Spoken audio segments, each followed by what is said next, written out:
চিরকাল সুখময়ের সন্ধান পেতে চাও, চিরকাল জান্নাতি হতে চাও, জাহান্নাম থেকে মুক্তি পেতে চাও, সকলে আমার সঙ্গে তোমরা পড়ো লা ইলাহা ইল্লাল্লাহু মুহাম্মাদুর রাসূলুল্লাহ সাল্লাল্লাহু আলাইহি ওয়াসাল্লাম। জাতিরা রে, পড়ো লা ইলাহা ইল্লাল্লাহ, আল্লাহ ছাড়া কোনো মাবুদ নাই, মুহাম্মাদুর রাসূলুল্লাহ, আমি আল্লাহর পক্ষ থেকে প্রেরিত পয়গম্বর রাসূল।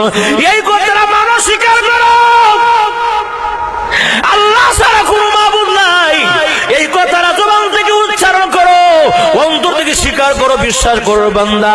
যদি বলতে পারো আল্লাহ ছাড়া কোনো মাবুদ নাই, আল্লাহর পয়গম্বর প্রেরিত রাসূল আমি, এই কথাটা মানতে পারো এবং বলতে পারো, মহান আল্লাহ রাব্বুল আলামিন খুশি হইয়া তোমাদেরকে আল্লাহ এই পৃথিবীর 10টা পৃথিবীর সমান একটা জান্নাতের মালিক বানায়া দিবে। যে পড়বে লা ইলাহা ইল্লাল্লাহ মুহাম্মাদুর রাসূলুল্লাহ, এই কালিমাটা পড়তে দিতে হবে, সে এই দুনিয়া 10টা দুনিয়া সমান একটা জান্নাতের মালিক হইল। কোন সুবহানাল্লাহ। ভিডিওটি ভালো লাগলে অবশ্যই শেয়ার করে দিবেন, অ্যান্ড থ্যাঙ্কস ফর ওয়াচিং।